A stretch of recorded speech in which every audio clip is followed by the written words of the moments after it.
ele agora se vê como uma pessoa condenado que está recebendo a paga. Então, abençoado, nós pulamos aí para a parte 12, estudando o livro de Jó, a parte 12, pulou aí automaticamente. Estamos no capítulo 7 de Jó. E porventura não tem um homem guerra sobre a terra, e não são os seus dias como os dias do assalariado, que vai chegar um dia que vai receber a paga daquilo que ele fez? E como o servo que suspira pela sombra, e como o assalariado que espera a sua paga, assim me deram por herança meses de vaidade. Assim me deram por herança meses de vaidade, e noites de trabalho me prepararam. Deleitando-me a dormir, então digo, quando me levantarei? Mas, cumprida a noite, farto-me de me revolver-te na cama até a alva. A minha carne se tem vestido de vermes e de torrões de pó. A minha pele está gretada e se fez abominável. Opa, abençoados. Aqui Jó está descrevendo o seu estado. Ele está dizendo que mesmo ele esperando de um dia para o outro, esperando a sua paga, ele pensando que vai ter uma mudança, mas não tem. Ele está dizendo que a carne dele está gretada. A carne dele tem se revestido de verme. Olha, está saindo vermes do corpo dele. É isso que ele está confessando. Está gretada, cheia de casca, né, de torrões de pó, de sujeira, devido à cinza e à sujeira da terra. Ele está ali gretada, pior, num estado de mendigância. Você vê um mendigo que você vê aí pela rua com feridas abertas? Olha, o estado de Jó foi bem pior, foi do alto da cabeça à planta dos pés. Por isso que ele pegou cacos de telha para poder se coçar, abençoado, porque as suas unhas já não podia mais, não satisfazia. E ele saía vermes do corpo dele, daquelas feridas que entravam em putrificação, supuração de pus, e saía vermes do seu corpo. Olha o estado lamentável de Jó. Ele se diz que a carne dele estava gretada, quer dizer, encrostada de vermes e torrões ali de preto, de carne podre. E se fez abominável. As pessoas, por isso que os amigos olhavam por ele, não podiam suportar o mau cheiro, suportar de olhar o estado de Jó, o rosto, o corpo de Jó. Jó estava pior do que uma pessoa leprosa. Verso 6 do capítulo 7 de Jó. Os meus dias são mais velozes do que a lançadeira do tecelão, e acabam-se sem esperança. Então ele está dizendo, eu já estou perdendo a esperança. Lembra-te, pois, da minha vida, é como o vento. Lembra-te de que a minha vida é como o vento, e os meus olhos não tornarão a ver o bem. Olha, ele já perdeu a esperança. Os meus olhos não tornarão a ver o bem. Então ele não espera que o estado dele venha mudar. Verso 8. E os olhos dos que agora me veem não me verão mais, e os teus olhos estarão sobre mim, porém não serei mais. Então ele está dizendo, olha, os seus olhos vão me ver, mas dos que me veem não me verão mais, porque eu vou ser tirado desta vida, eu não tenho mais condição para mim. Agora diz aqui verso 9. Assim como a nuvem se desfaz e passa, assim aquele que desce à sepultura nunca mais tornará a subir. Então aqui, aos que ensinam sobre a volta dos mortos, que os mortos voltam a esta vida, os que ensinam a reencarnação, aqui Jó já está confessando que o homem não volta a esta vida. Assim como a nuvem se desfaz e passa, assim aquele que desce à sepultura, que morre, nunca tornará a subir. Na parábola lá do rico e do Lázaro, também Abraão, lá no seio, diz para o rico que há um abismo entre nós e os mortos, de forma que os que estão lá na sepultura não podem voltar, no caso do abismo, que é onde estava o rico, né, no tormento, não podem voltar. Então há um abismo de separação, não tem como a alma da pessoa voltar a esta vida, e é isso que Jó confessa aqui: nunca mais tornará a subir, verso 9, parte B.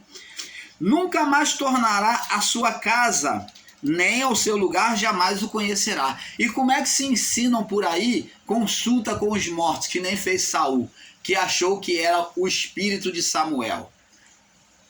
Como é que Samuel voltou para falar? Como é que foi Samuel que falou? Não, foi o espírito do engano, um demônio, né?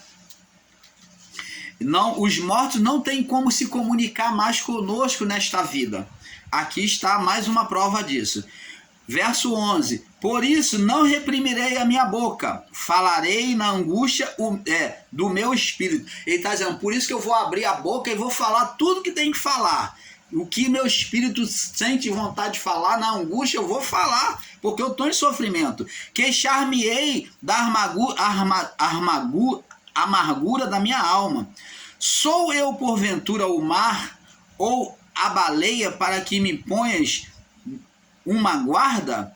Então ele está falando diante dos seus amigos e para Deus: sou porventura o mar para que me ou a baleia para que me ponhas uma guarda, para que o Senhor me bote os meus amigos diante de mim para tentar me impedir de falar o meu sofrimento? Porque eles estão aqui tentando calar minha boca, me acusar, né? E impedir que eu expresse o meu sofrimento, porque eu estou aqui expressando o meu sofrimento e eles vêm me acusar. Isso que Jó está falando para o Criador. E disse, sou eu porventura, verso 12, o mar ou a baleia para que me pões uma guarda, para me impedir de falar do meu sofrimento? Verso 13, dizendo eu, consolar-me-á a minha cama, e o meu leito aliviará a minha ânsia. Quer dizer, a minha cama vai poder me consolar? E o meu leito vai poder aliviar a minha ansiedade de mudança? Verso 14. Então me espantas como sonhos, e com visões me assombra. Então me espantas como sombra, e com visões me assombra. Assim a minha alma escolheria antes a estrangulação e antes a morte do que a vida.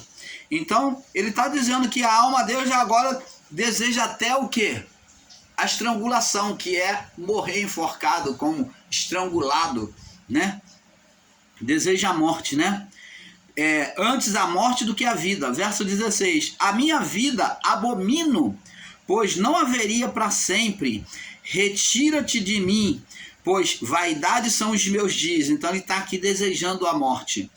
Verso 17. O que é o homem para que tanto o engrandeça e ponhas nele o teu coração? O que é o homem diante de Deus para que tantos engrandeça e ponha neles o teu coração? Jó está se questionando diante de Deus. E cada manhã o visites, e a cada momento o proves. Essa visitação de Deus ao homem foi feita desde o início da criação, onde Deus, na tardinha, vinha ter o diálogo com Adão. E a visitação de Deus agora é todos os dias como era antes, estando no homem. Ele visita o homem.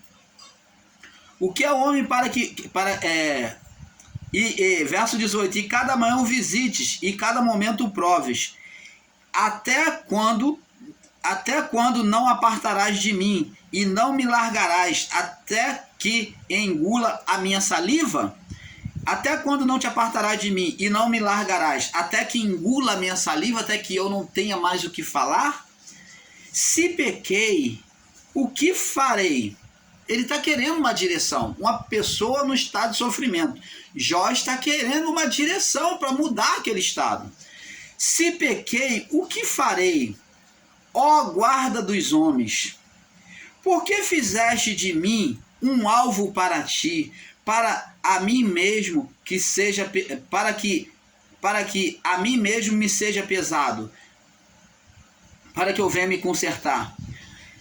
Por que não perdoas as minhas transgressões e não tira as minhas iniquidades? Porventura, agora me deleitarei no pó e de madrugada me buscarás e não existirei mais? Não. Vamos ler de novo aqui. Verso 21. Por que não perdoas as minhas transgressões e não tira as minhas iniquidades? Porque agora, ele está falando, porque agora me deitarei no pó e de madrugada me buscarás e não existirei mais. Então ele está achando que já vai morrer. Ele diz, por que tu não perdoa, Senhor, a minha iniquidade? Então, vê aqui, abençoado, a prova aqui, quando Jó disse, o Senhor deu, o Senhor tomou, bendito seja o nome do Senhor, ele achou que entrou em estado de condenação, ele e a sua família, por isso que Deus o atingiu. É o mesmo entendimento dos nossos irmãos em graça que acha que é Deus, que tudo é Deus, que é Deus que atinge o homem mediante ao seu pecado, ao seu estado de carnalidade. Então Jó estava no seu entendimento, aqui provamos isso mais uma vez, que foi por causa do estado da sua transgressão que ele estava passando isso. Por isso que ele disse, verso 21 do capítulo 7, por que não perdoas a minha transgressão e não tiras a minha iniquidade? Porque agora me deitarei no pó e de madrugada me buscarás e não existirei mais. Então ele está achando que ele já vai morrer. Agora o segundo amigo de Jó vem falar. Então Bildade, o suíta, disse, até quando falarás tais coisas e as palavras da tua boca serão como um vento impetuoso? Ele aqui, ele faz o suíta, o Bildade, o suíta, está chamando Jó de falador.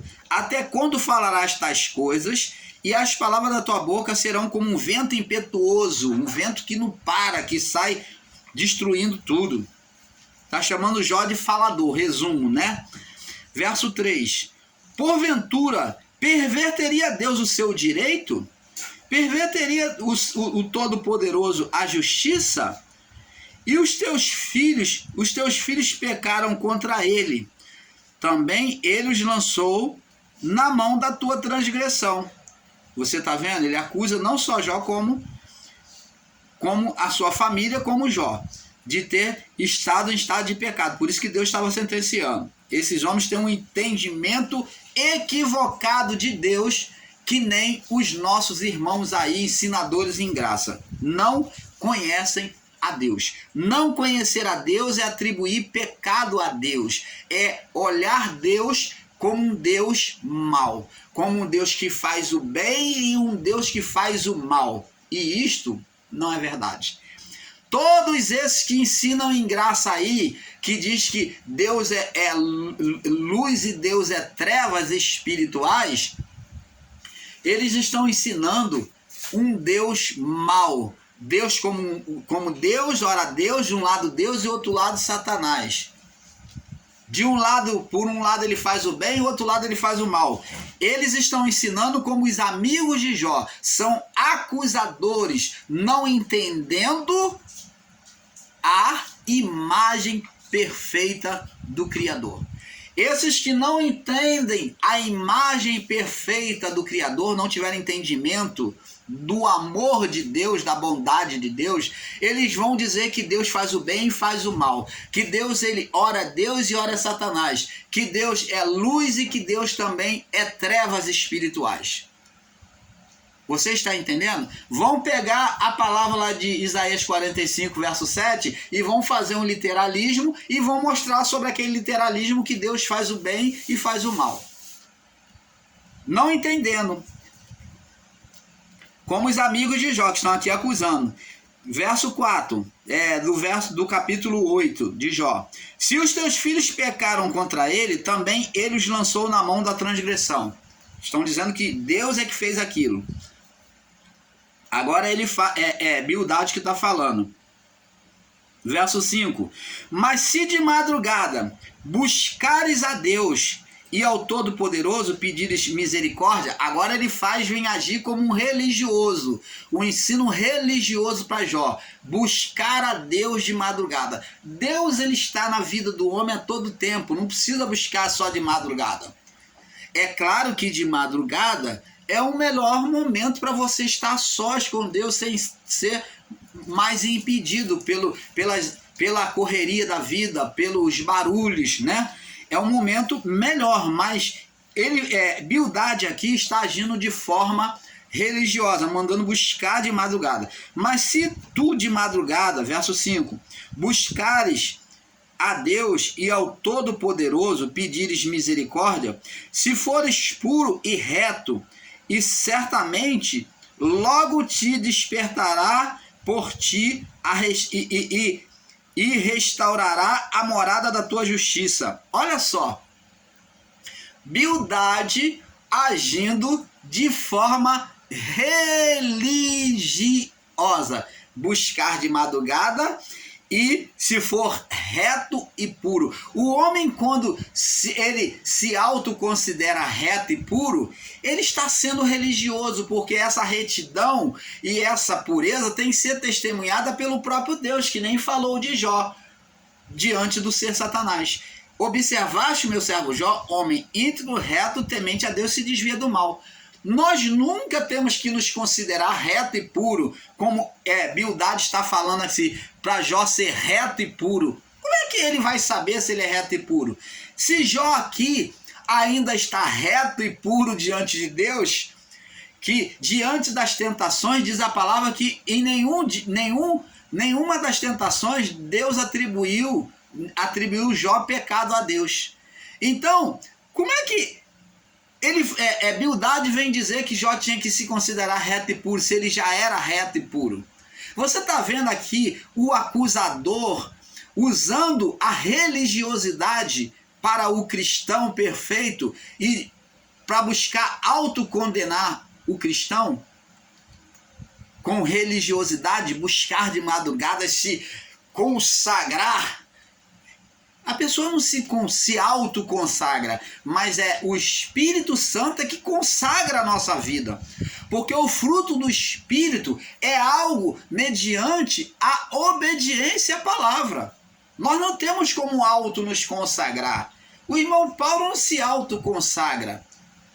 Nós, o canal Luzes da Graça, ensinamos sim. Somos a favor do jejum, a separação para Deus, a aniquilação dos desejos da carne, porque o jejum ele vem o quê? Limitar a carne, ele vem fazer com que a carne, os desejos da carne, eles venham cair por terra. A carne venha entrar em sujeição ao espírito. Por isso que ensinamos o jejum, apesar de muitos ensinadores em graça ir contra o jejum. Porque quando você domina a carne através do jejum, você dá condição, dá força ao espírito. Porque ele diz, Jesus disse, orai e vigiai. Ele estava ali no Getsemane em jejum e oração. Porque na verdade a carne é fraca, mas o espírito está pronto. Mas a carne é fraca. O espírito está pronto, mas a carne é fraca. Então o que Jesus dizia que tinha que ser dominado? A carne. E por meio do jejum, nós dominamos, nós buscamos frear os desejos da carne. Passamos a voltar no espírito, tornar ela o espírito mais forte do que a carne. E agora vamos prosseguir aqui. Ele diz aqui, verso 7. O teu princípio, na verdade, terás sido pequeno, porém o teu último estado crescerá ao extremo. Opa! Aqui, Bildade, sem saber, está falando uma verdade que vai acontecer futuramente com Jó. O teu princípio, na verdade, terá sido pequeno, porém o teu último estado crescerá ao extremo. Amados, observa bem que diante de uma verdade, antes vem uma acusação. Ele aqui disse que Jó estava em estado de condenação, Bildade falou, que estava em estado de pecado, e que ele tinha que se levantar de madrugada e se consagrar, e que após isso, o princípio, na verdade, verso 7, terá sido pequeno, porém o último estado crescerá ao extremo. Então, a única verdade que Bildade fala aqui é o verso 7. O que vai acontecer com Jó lá a partir do capítulo 42. Então, ele condena a Jó sobre estado de pecado e manda Jó se consagrar, se preparar para que o estado dele venha a mudar. Mas Jó, o próprio Deus testemunhou que Jó mantinha ainda a sua integridade. Não era questão de condenação, de pecado.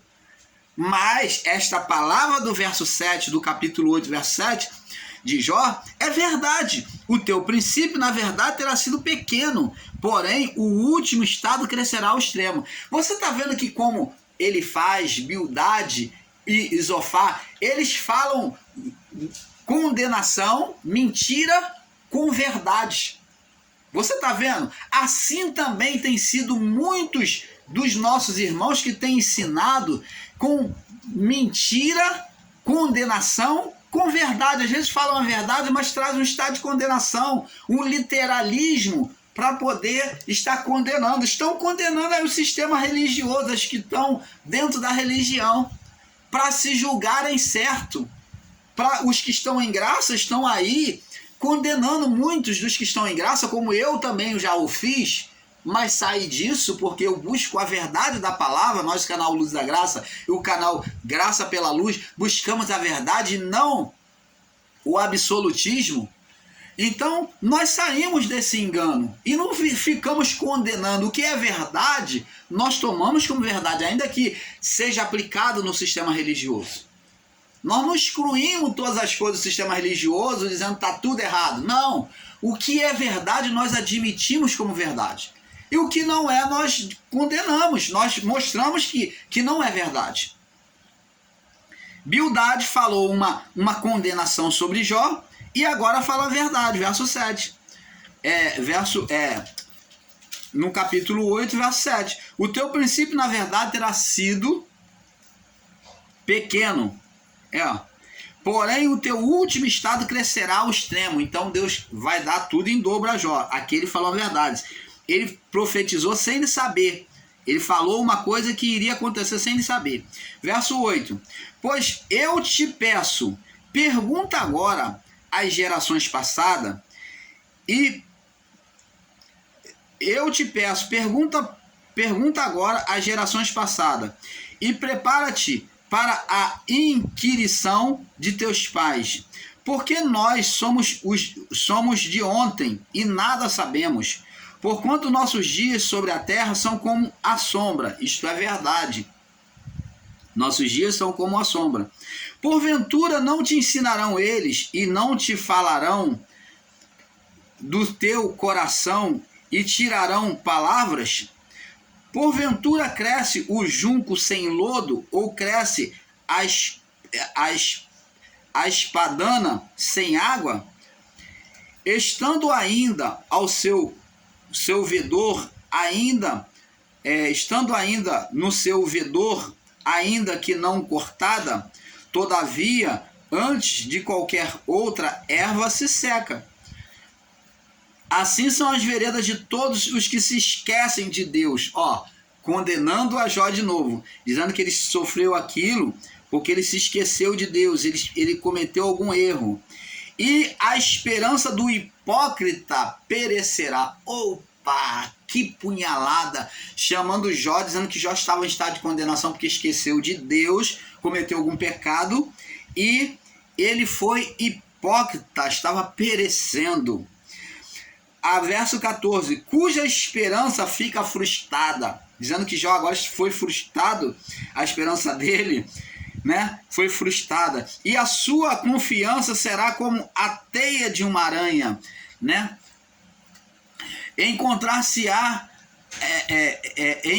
encostar-se-á a sua casa, mas não subsistirás, apegar-se-á a ela, mas não ficará de pé. Ele é viçoso perante o sol, e os seus renovos saem sobre o seu jardim. Assim, as suas raízes se enlaçam junto à fonte, como um pedregal atenta, junto à fonte, para o pedregal atenta. Se Deus consumir o seu lugar, nolo este dizendo, nunca te vi. Se Deus consumir do seu lugar, negá-lo-á este dizendo, nunca te vi. Eis que este é a alegria do teu caminho, e outros brotarão do pó. Eis que este é a alegria do teu caminho, e outros brotarão do pó. Eis que Deus não rejeitará ao reto. Está dizendo que Jó não estava reto. Que se ele estava naquele estado, Bildade está dizendo que ele estava naquele estado é porque havia uma condenação. Vê aqui. Eis que Deus não rejeitará o reto, e nem toma pela mão os malfeitores, chamando Jó de malfeitor, até que de risos te encha a boca e os teus lábios de júbilo. Aos que te odeiam se vestirão de confusão, e a tenda dos ímpios não existirá mais. Então, isso que ele falou é um fato, mas ele está considerando que Jó não é esse reto. Ele está considerando que Jó não é esse reto. Então Jó respondeu dizendo, Jó capítulo 9, verso 1. Na verdade eu sei que assim é, porque como se justificaria o homem para com Deus? Se quiser contender com ele, nenhuma de 1000 coisas lhe poderá responder. Ele é sábio de coração e forte em poder. Quem se endureceu contra ele e teve paz? Jó falando acerca de Deus. Ele é o que remove os montes, sem que o saibam, e o que transtorna no seu furor, e o que os transtorna no seu furor. Ele é que sacode a terra do seu lugar, e as suas colunas estremecem. O que fala ao sol, e ele não nasce, e sela as estrelas. O que sozinho estende o céu e anda sobre os altos do mar. O que fez a Ursa, o Orion e os 7 estrelas e as recâmaras do sul. O que faz grandes coisas inescrutáveis e maravilhas sem número. Eis que ele passa por diante de mim e não o vejo. E torna a passar diante de mim e não o sinto. Olha que maravilha as palavras de Jó. Ele está confessando que Deus passa diante dele e ele não vê. E que torna a passar diante de mim e não sinto. Verso 11, né? Verso 12. Eis que arrebata a presa. Quem lhe fará restituir? Quem lhe dirá, o que fazes? Quem vai questionar Deus? O que o fazes? Deus não revogará a sua ira. Debaixo dele se encurvam os auxiliadores soberbos. Quanto menos lhe quanto menos lhe responderia eu, ou escolheria diante dele as minhas palavras. Porque ainda que eu fosse justo, não lhe responderia, antes ao meu juiz pediria misericórdia. Ainda que chamasse a ele e me respondesse, nem por isso creria que desse ouvido à minha voz, porque me quebranta como uma tempestade e multiplica as minhas chagas sem causa. Porque me permite respirar, antes me farta não me permite respirar, antes me farta de amarguras. Quanto às forças, eis que ele é forte, e quanto ao juízo, quem me citará com ele? Se eu me justificar, a minha boca me condenará. Se eu for perfeito, então ela me declarará perverso. Se eu for perfeito, não estimo a minha alma, desprezo a minha vida. A coisa é esta. Por isso eu digo que ele consome ao perfeito e ao ímpio. Então, Jó está considerando que Deus está consumindo a ele, tanto perfeito quanto ímpio. Agora ele está tendo entendimento, mas não é Deus que está tocando nele.